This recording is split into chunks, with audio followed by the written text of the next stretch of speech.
Good evening, everyone, and welcome to session 8 of Domain Analytics. So, session 8 will be our final session in this field. Finally, we come to the end. So, today we'll be covering what many people consider to be the future of the world. We are obviously talking about neural networks. Now, in order to understand neural networks, we have to understand what is the idea behind neural networks.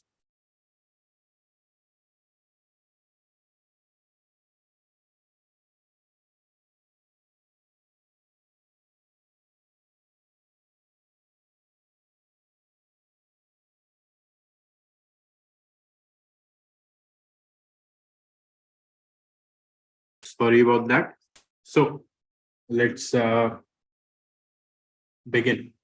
So what is the idea behind domain analytics? In this, we are trying to teach you how we can use ML primarily in various different AI-based techniques. And we are also going to explore a little bit on AI. Now, with regards to this, for AI, that is artificial intelligence, we use neural networks. So, as I was saying, first we have to understand the idea behind neural networks. What brought upon this idea to the world? Basically, we are trying to replicate our brains. Instead of just having human-like decision making, we are trying to inbuild a human-like tendencies. All right.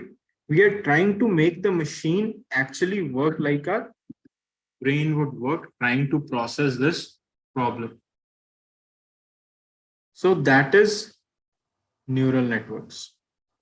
So that is what we are trying to do here. We are trying to see how we can replicate our own brain. Okay. So let's get into this.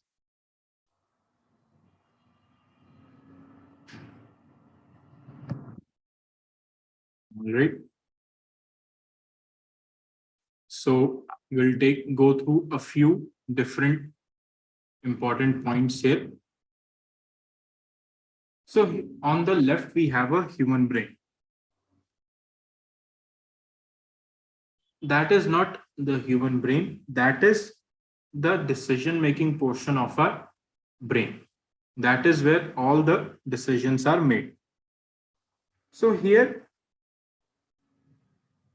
we have a neuron, an artificial neuron. Okay, this neuron is what we use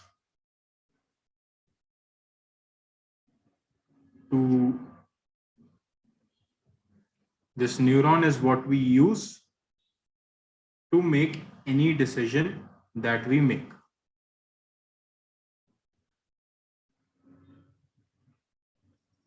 Okay, so this neuron is responsible for all the processing.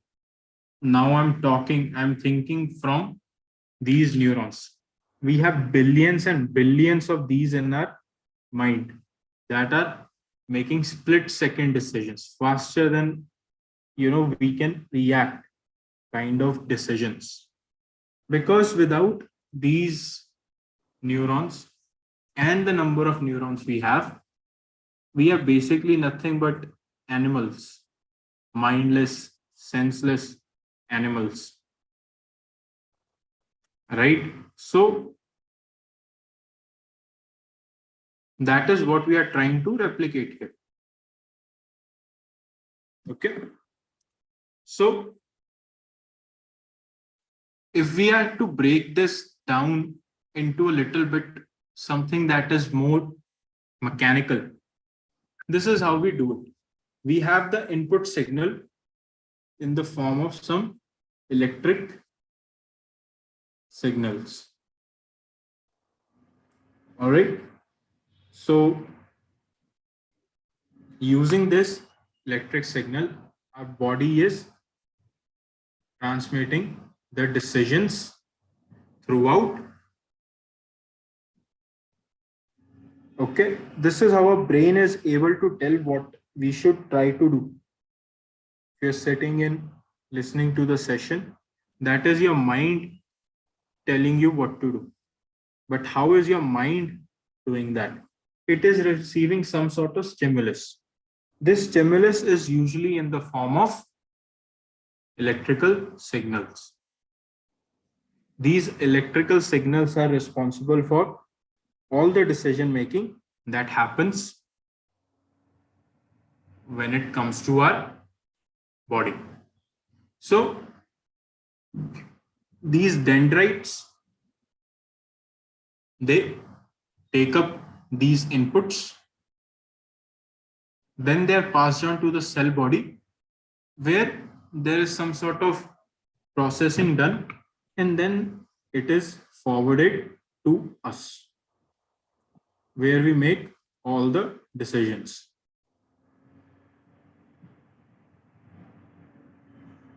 All right. Now here, this is what we are trying to replicate. This input layer is where our decisions are coming in. This is our input layer. So here we are trying to make a decision, and then that decision is passed on to the hidden layers. This is the processing layer. Now we can see the output that happens in neural networks, but we cannot see how these inner hidden layers work.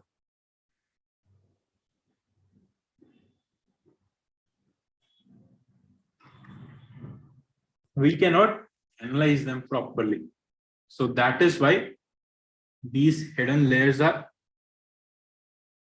called hidden layers. And this is why neural network is considered a black box technique. So the inputs are coming in, they are being passed on to each and every member of the hidden layer. When you have a connectivity like that throughout your neural network, this is not a fully connected neural network, this is a partially connected neural network, because here we have that split. All right, so let's move forward.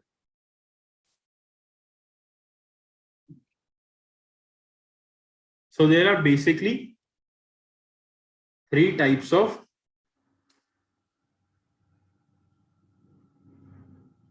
neural networks that we can use. We have artificial neural network or multi-layer perceptron. This is a generalized neural network. Then we have convolutional neural network. This convolutional neural network is used for image processing. And then we have recurrent neural network. These are used for more like text-based data, time series-based data, for example, LSTM models, right? So this is a neural network. So what is a perceptron algorithm? A perceptron is basically a binary classification model.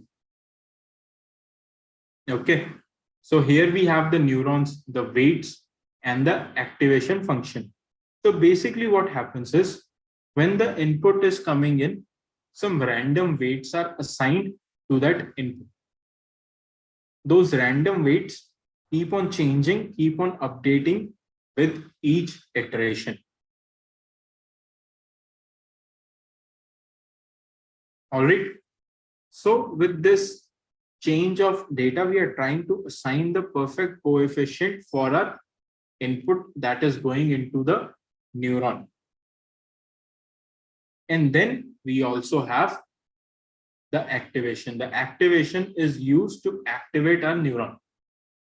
Okay, so it is going to take the weights times the input and some bias constant that we have added, and it is going to train our neural. So basically, what's happening here is we have some data. Now we are trying to figure out how to use that data. So we are forcing that data into a neuron. But a neuron needs to be activated. Like in our body, the neurons need to be activated. If they are not activating, then what is the point of using a neuron? You're just passing that information, and that information is going to a information black hole. Correct?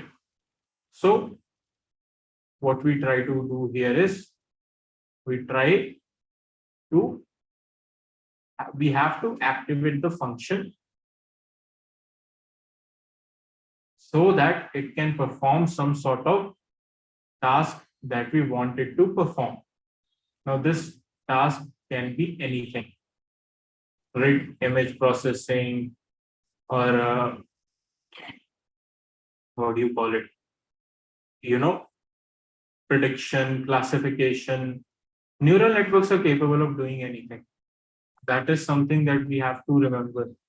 A neural network is capable of basically everything that we can imagine. So these neural networks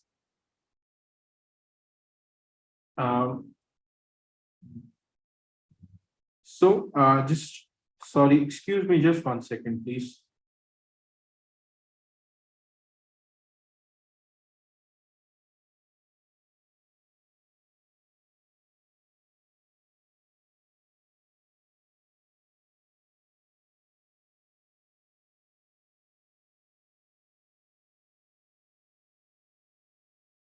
All right. So we are talking about neurons here.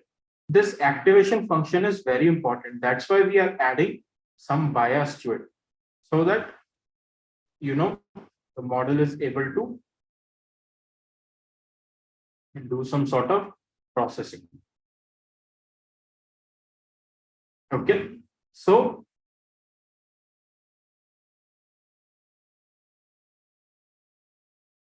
here, if the activation comes out to be greater than 0, then a model will predict 1. 1 is considered as yes. If it is coming out to be 0 or less than 0, then a model will predict as 0. So this is a very simplistic neural network. A single neuron is doing the processing for you. So here we have to remember one thing, that because just a single neuron is doing the processing for you, that's why we cannot, use this at a larger scale. So what is the hype about neurons then, if we can't use it at a larger scales? What we use for neural networks at a larger scale is known as multi-layer perceptron. We have multiple layers of perceptron. This is what a multi-layer perceptron would look like.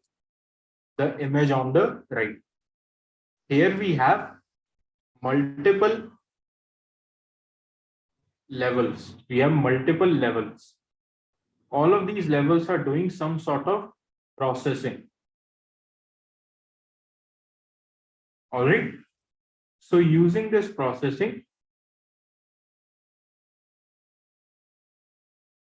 we are able to predict some sort of outcome.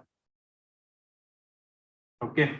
Without predicting this sort of outcome, then Again, there is no point of doing neural networks, right? So let's move forward. Now let's talk about the weights. The weights are a random initialized vector. It's a vector because it has some sort of direction and a magnitude. So here we have a classification problem. We are trying to classify these red crosses versus the blue crosses into two different using a hyperplane into two different groups. Now, on the naked eye, it's a very simple task, but we are trying to make our own algorithm understand what to do. Okay, we are trying to make it understand what to do. So what it needs to do is it needs to initialize some weight. This weight will determine the original length of the line and the original place of the line. Where is that line going to be on the plane? So here we have randomly initialized some weights. And here we can see that this is what a line looks like.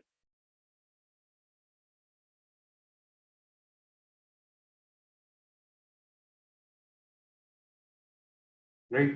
And this is the line that we are trying to use. We wanted to split the data. We don't want it to, just let it be like that. We want to have some sort of differentiation. Correct? So we take the original weights and we recalculate them. We recalculate them using this formula. Here we have the original weights times the learning rate. This is the weights learning rate.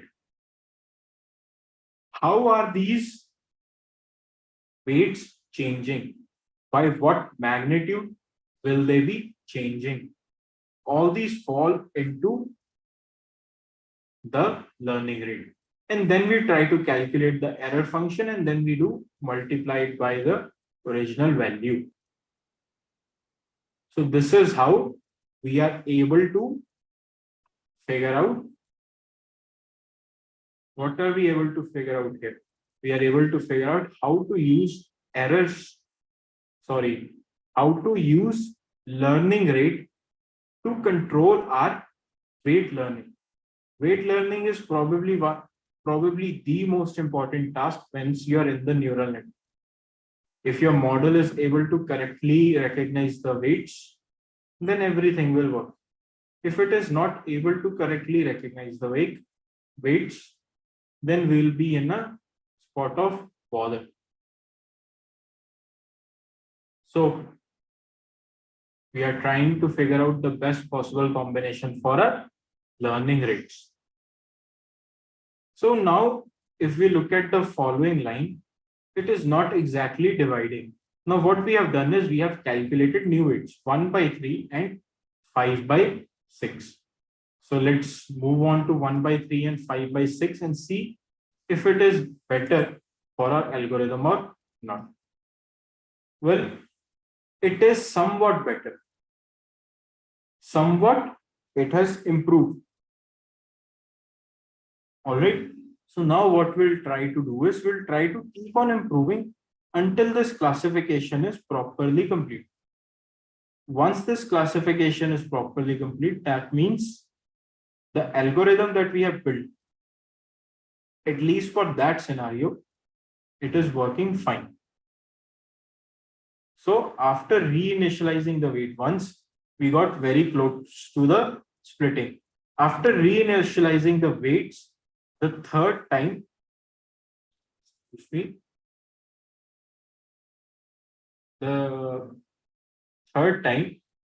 we are able to figure out the hyperplane that is going to classify the objects. All right. So this is the concept of multi-layer perceptrons. What is weights in this scenario? So this is what a neuron looks like. I'm not talking about our neuron. I'm talking about obviously the artificial neuron. So the concept, these concepts of AI and ML and smart books and smart computers and smartphones, they've been around for a long time. Alan Turing built the first computer from a university maths department. All right. So these things, they make or break your entire operation. So what is going on here? We are getting some values, some inputs, x1, x2, so on, up until x of n. X of n is the total number of n values that are present in our data. We are talking about the total number of row observations within our data. Okay. So what are these row observations? So these row observations will help us understand how many inputs we need to pass into our model. All right. Obviously, you would like to pass the entire data at once, but we don't normally do that. We try to split our data into smaller chunks and we try to pass it through the neural network. This will help the neural network improve itself.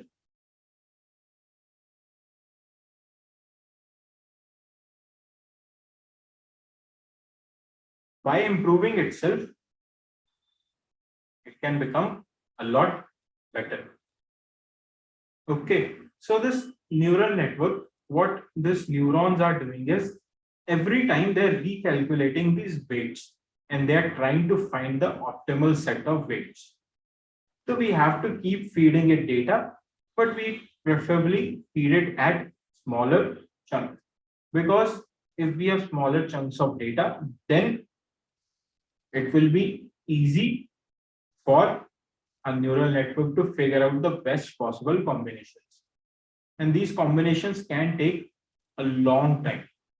Days is what we are talking about here. All right. So then we integrate all the inputs and we pass it on to our output. Excuse me. So then that output is going to give us some final answer. So this concept was theorized in 1943. That was before our country was considered as an independent country. And people at that time came up with the idea of neural networks. So these neural networks are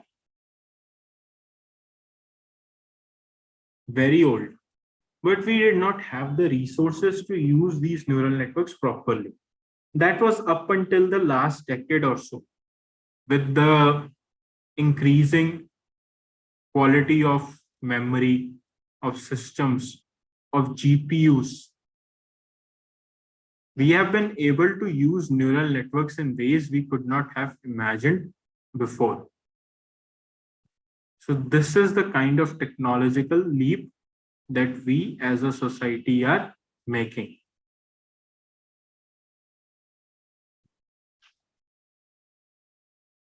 All right. So this is in regards to the neuron.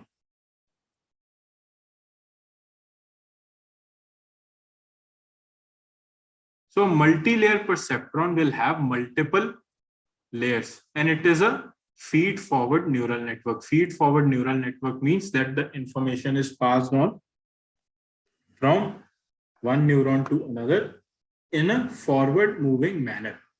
There is no backward movement of the information. It is all going straight to the output. So no matter what you do, you're going to get some sort of output. Okay. So moving forward, here we have a fully connected neural network. So this is what we call as a fully connected neural network.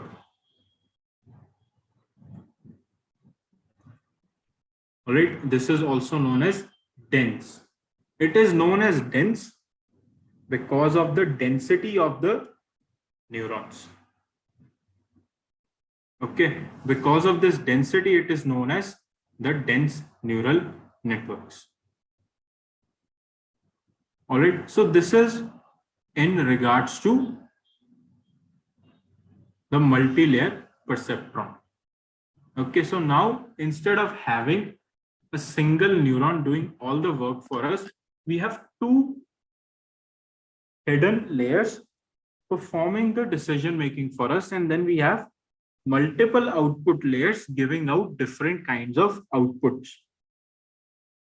So essentially we have made a single neuron into a group of neurons trying to process the information.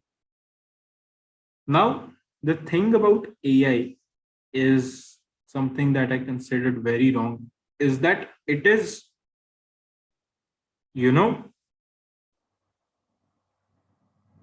it is considered as some sort of danger to our society. But trust me, neural networks are not capable. A really human-like artificial intelligence is probably not going to come into the picture long after we have left this world. So it is somebody else's problem, right? Why should we care? We should care because it is our responsibility. We should care because it is going to affect us. All right. So this is in regards to neural networks. So let's quickly glance over the code that we are going to be working with. We'll be trying to use a multi-class problem. All right. And then we'll come back to this. Okay. So let me just quickly restart the kernel.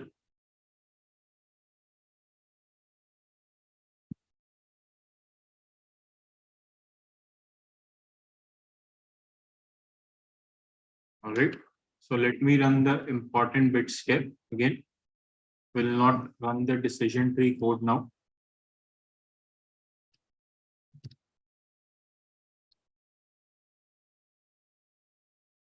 We'll do the imputing, we'll drop the columns.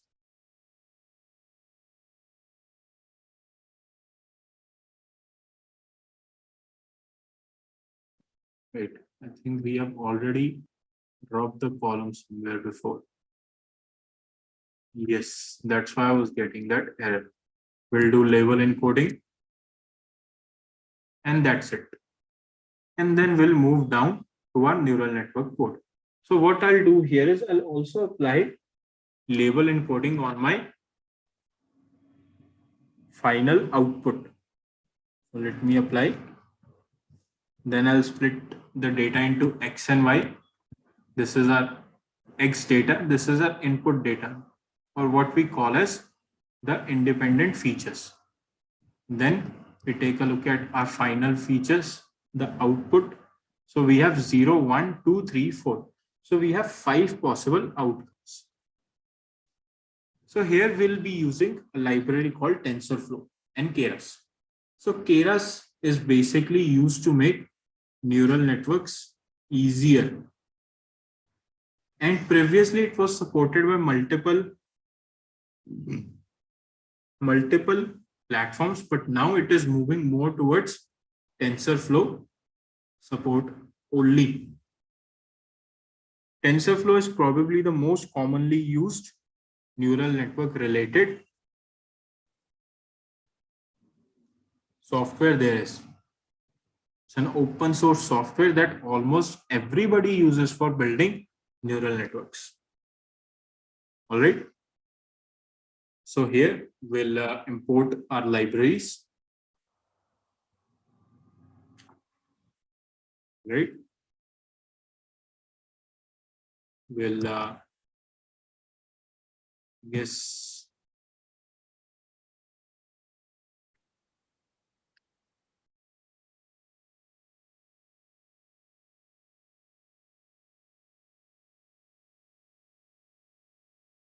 right. So we'll split it up. You're trying to split it up into some even chunks. So everybody can have sufficient amount of value. All right. So we'll build a neural network. We'll fit it on our data. As you can see, I made a mistake here. It should be 1 here. So this is our dense network. So first we have to specify how many inputs we are going to get. Here we are getting a total of 9 inputs. Okay. So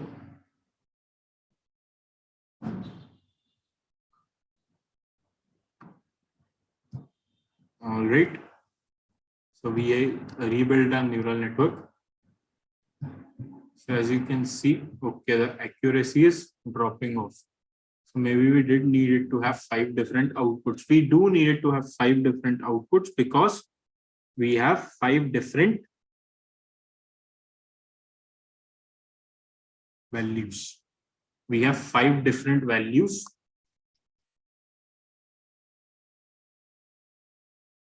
So we'll keep 5 outputs here and we'll continue to build a neural network with this. So we'll build.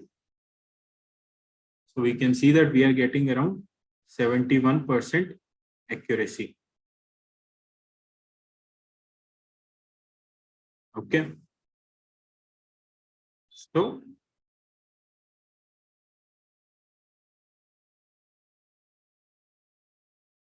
all right. So for loss optimization here, we can try categorical entropy because we are dealing with categorical data. So we can use this to figure out if our neural network is going to work.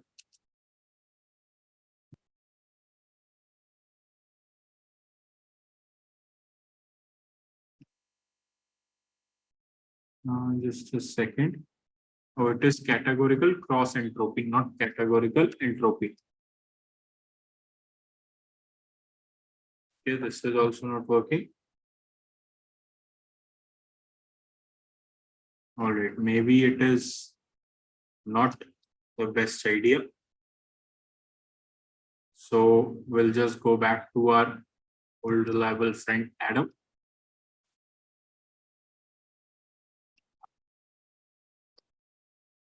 We'll get the accuracy. We are getting around 71% accuracy. We'll see how many values we have. We have a total of 3,99,000 parameters. Here we can keep adding more layers. If I add one more layer, I can add. That is my choice. I can say 100 activation equals to ReLU. So here I will say, let's say 200. So we'll build another neural network. Again, it is not really affecting our accuracy. So maybe this is the highest level of accuracy that we can get with this specific use case. All right. So we'll check for the total number of outcomes. It has increased. We'll check the test accuracy 64%, training accuracy 71%.